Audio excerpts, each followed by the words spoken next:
Formaciones de esfuerzos planos. Sabemos que los esfuerzos en un punto se caracterizan por la determinación en 6 caras, como podemos ver en la figura. Es decir, que se aplican los esfuerzos cortantes y normales en 6 de sus caras. Pero esto en la ingeniería no es muy utilizado.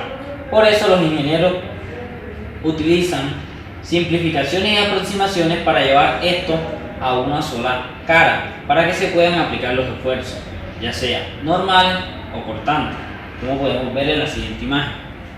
En esta imagen podemos ver que solo se aplican los esfuerzos en una cara y utilizaremos la cara XY para mayor conveniencia. Y en esto solo podríamos decir que se aplican 2 esfuerzos normales, el X y Y, y uno cortante, XY. Pero este es el caso general. Cuando no está en estado general, o sea que tiene un ángulo, como podemos ver en la siguiente imagen, aquí aparecen 3 esfuerzos más, el cual es el esfuerzo Y', el esfuerzo X' y claramente el cortante prima. ¿Esto por qué? Por el ángulo que genera una inclinación. Para determinar las ecuaciones que nos servirán para determinar estos esfuerzos, los analizamos en forma de un triángulo. ¿Dónde sacamos este triángulo? De esta figura, siendo este mismo teta. Aquí aparece un delta de A y hallamos sus componentes con el ángulo teta, que serían en Y y en X, que serían los diferentes catetos. De aquí obtendremos las ecuaciones que nos servirán para determinar los esfuerzos.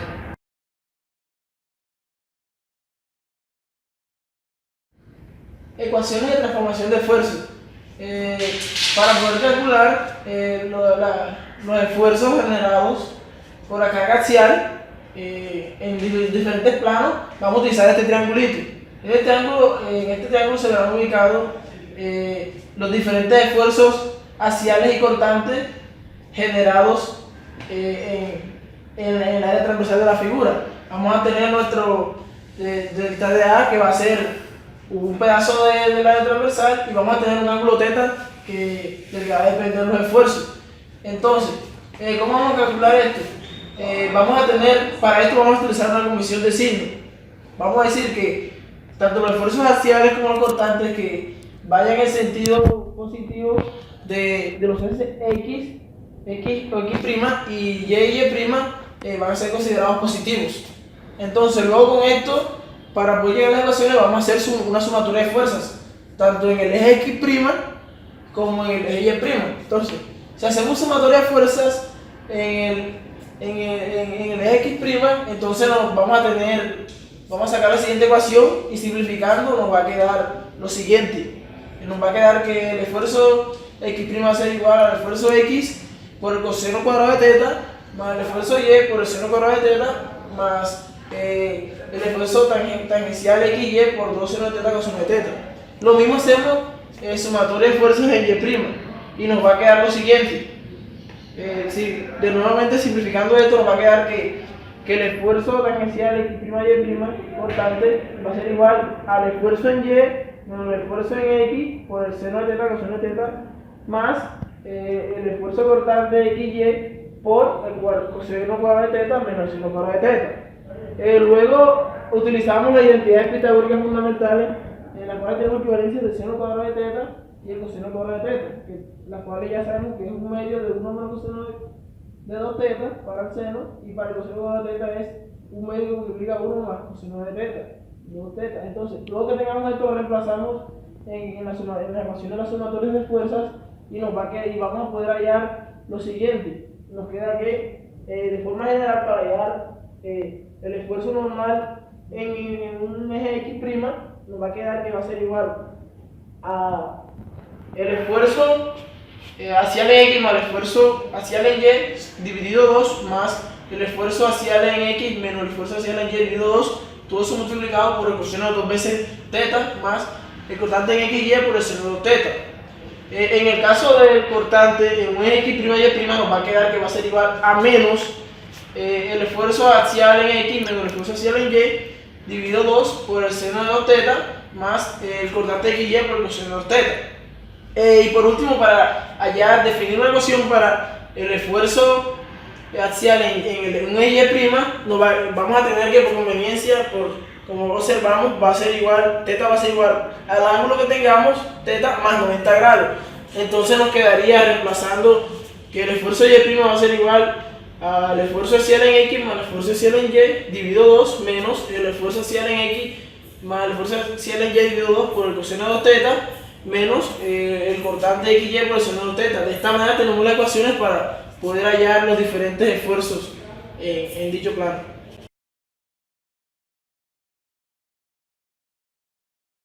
Buenas, yo les voy a hablar acerca de los esfuerzos principales. Los esfuerzos principales son los esfuerzos normales máximos o mínimos que se pueden presentar en una estructura o en un elemento, los cuales los podemos determinar a partir de la ecuación de la transformación para el esfuerzo normal, la cual es esta que tenemos acá, que fue explicada anteriormente por mi compañero.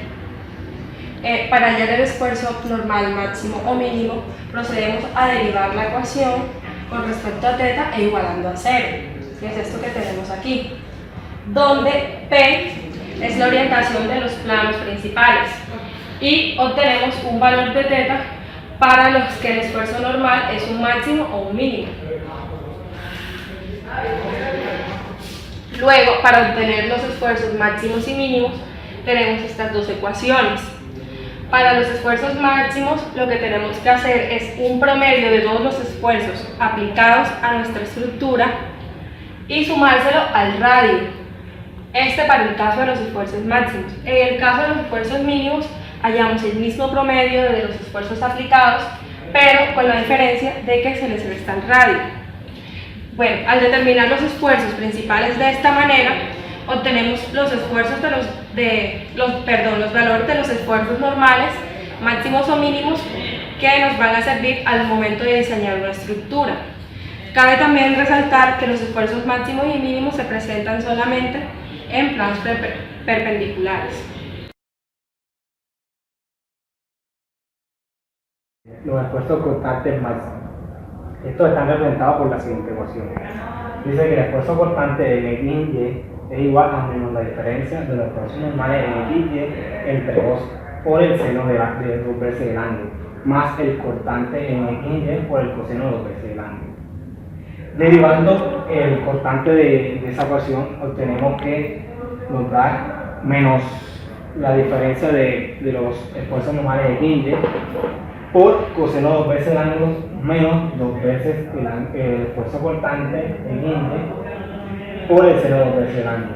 Decimos que despejando coseno y seno de esta ecuación obtenemos que la tangente de 2 veces el ángulo sub S es igual a menos la diferencia de los esfuerzos de X y Y normales sobre 2 veces el esfuerzo cortante de X, donde S define la orientación del plano del esfuerzo cortante máximo. También define que el plano debe ser perpendicular y su valor tiene que ser en valor absoluto. Teniendo el seno del ángulo y el coseno del ángulo, obtenemos que el coseno de 2 veces el ángulo sub S es igual al esfuerzo cortante X y Y sobre L. Igualmente, el seno de 2 veces el ángulo sub S es igual a menos la diferencia del esfuerzo normal en X y Y sobre 2L. Para obtener el esfuerzo máximo, sustituimos el coseno de 2 veces el ángulo y el seno de 2 veces el ángulo en la primera ecuación. De ahí obtenemos que el esfuerzo cortante máximo es igual a la raíz cuadrada del esfuerzo, de la diferencia del esfuerzo en X y Y sobre 2 al cuadrado, más el esfuerzo cortante de X y Y al cuadrado.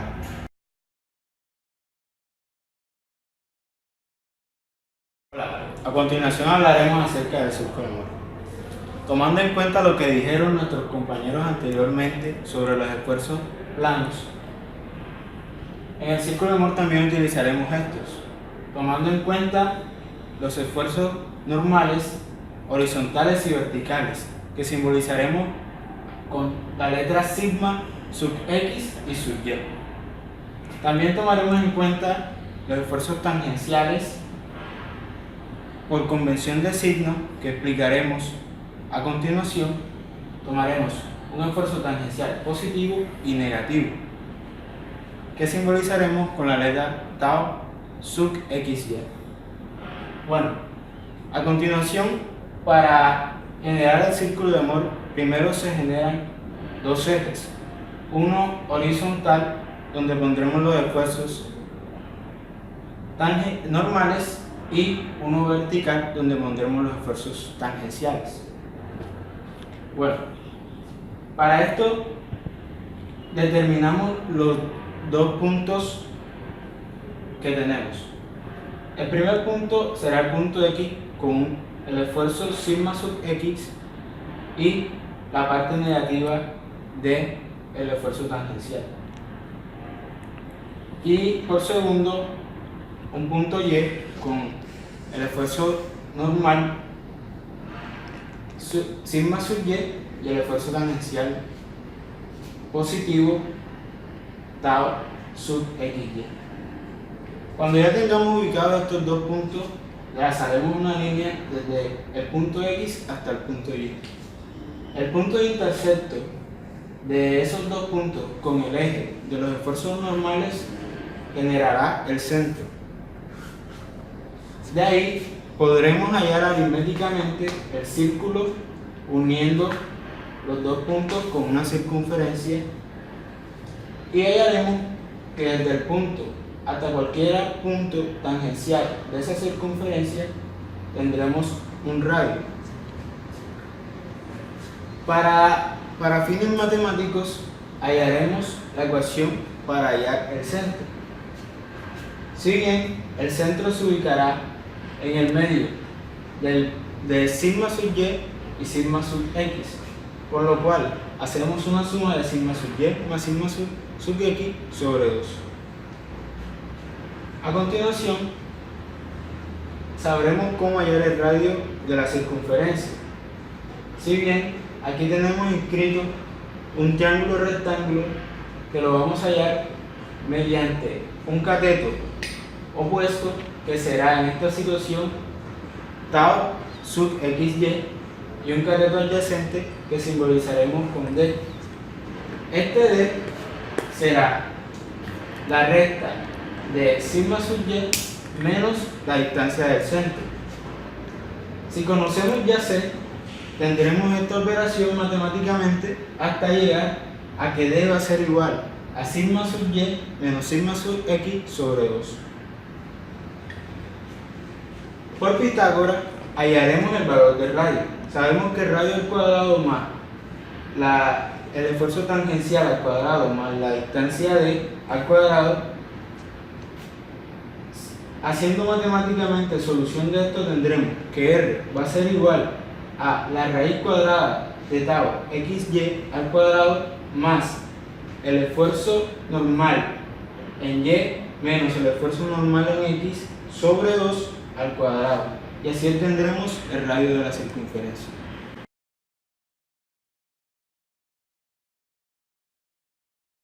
Siguiendo por lo explicado por mi compañero para el círculo de Mohr, tenemos que tener algunas consideraciones con los signos para los esfuerzos constantes y esfuerzos axiales.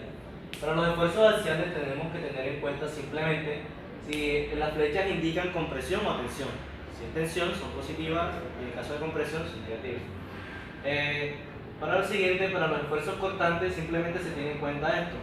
Si esta flecha que encontramos hace que el cubo gire en sentido antihorario, son negativos, y si lo hace girar en sentido horario, son positivos. Siguiendo con esto, para hallar las coordenadas x y y tenemos en consideración esto.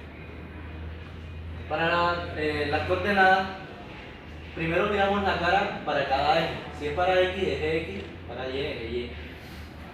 Miramos qué signo tiene para tensión o compresión y miramos para qué lado me gira el cubo, y así colocamos los signos acá. Luego de esto, de lo que explicó mi compañero, seguimos a hallar los esfuerzos máximos. Primero, tendremos en cuenta el centro de la circunferencia y vamos a hallar hacia los bordes de esta en el eje X. Es decir, se le suma el radio. Como nosotros tenemos que para la fórmula del centro es esta, la que tenemos aquí, se le suma el radio y se le resta el radio porque tienen que tener la misma distancia hacia el radio. ¿Sí? Luego de esto tendremos que hacer la gráfica para los esfuerzos máximos. Para esto tenemos que hallar el ángulo θp. Nosotros el ángulo θp lo tenemos dos veces acá. Ya explicado por mi compañero por Pitágoras, hallamos el ángulo teniendo en cuenta esta distancia que la vamos a llamar d. Esta distancia vendría siendo la recta del mayor hacia el menor dividida entre 2. Y nosotros sabemos que la distancia, o sea, la altura del triángulo va a ser mi esfuerzo tangencial. Luego de esto proseguimos a hallar el θp de esta manera, haciendo tangente. Cuando lo tenemos, graficamos nuestro cubo inicial y luego procedemos a colocar el ángulo θp y en esa dirección colocamos los esfuerzos máximos y los esfuerzos mínimos. Eso sería todo para el círculo de Mohr.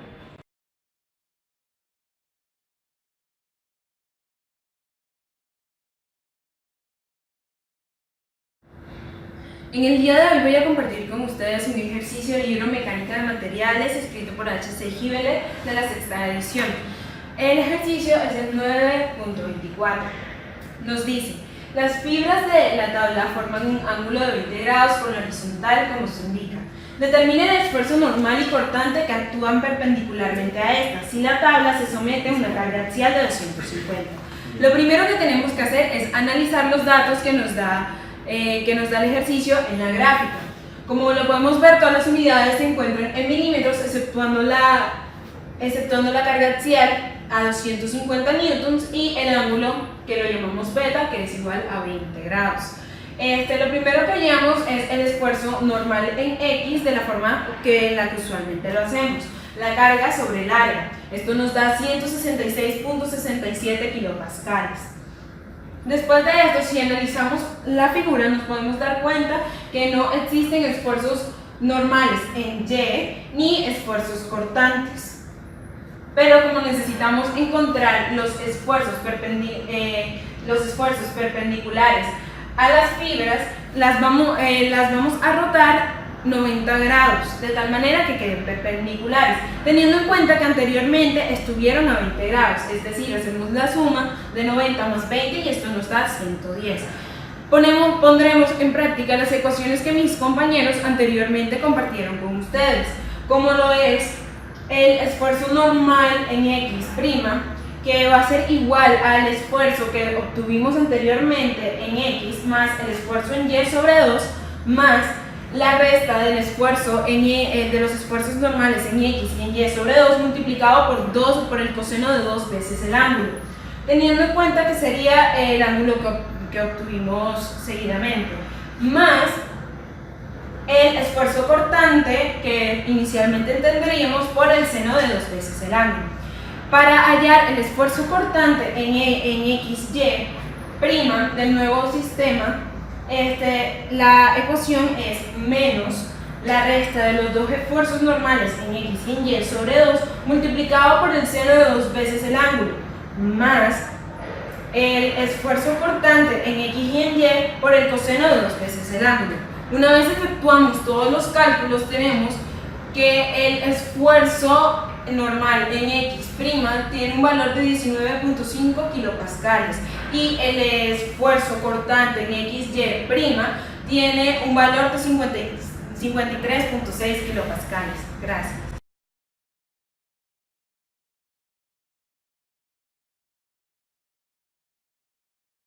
Pero un ejercicio aplicativo del círculo de Mohr. Un ejercicio el cual nos plantea una barra empotrada, el cual nos pide el análisis de una sección A, el cual presenta una carga P en la punta y un torque. El punto de análisis A del ejercicio nos arroja los datos que está sometido a ciertos esfuerzos y ciertos cortantes. Por los datos del ejercicio obtenemos que el cortante en Y es 0 y que el cortante es menos 12 kilolibras por pulgada cuadrada.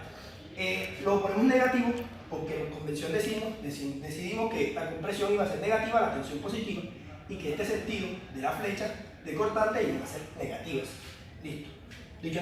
Como dicho anteriormente, obtenemos que sería el cortante menos 6 kilolibras por pulgada cuadrada. Listo. Para la obtención de los valores de los esfuerzos principales, en la búsqueda del círculo de Mohr nos plantea que serían los valores B y D. Para esto necesitamos encontrar el centro C, el radio de trayectoria R, y por ende, con ciertas ecuaciones obtendremos los valores numéricos de los esfuerzos que presentan aquí, que corresponden al mínimo y máximo. Para obtener el centro, recorremos a buscar el promedio. El promedio viene dado por el promedio entre los esfuerzos X y Y. Reemplazamos los valores y nos da menos 6 kilolibras entre pulgadas cuadradas.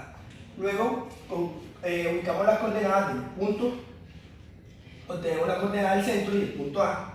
Ubicamos el radio de trayectoria que viene dado por la ecuación explicada anteriormente y se reemplazan los valores, del cual obtenemos 8,49 kilolibras entre pulgadas cuadradas. Para obtener los esfuerzos principales, que son B y D, el esfuerzo que presenta el B, el cual correspondería al mínimo, sería el centro más el valor de radio. Y el valor en D, que correspondería al máximo, sería el centro menos el valor del radio.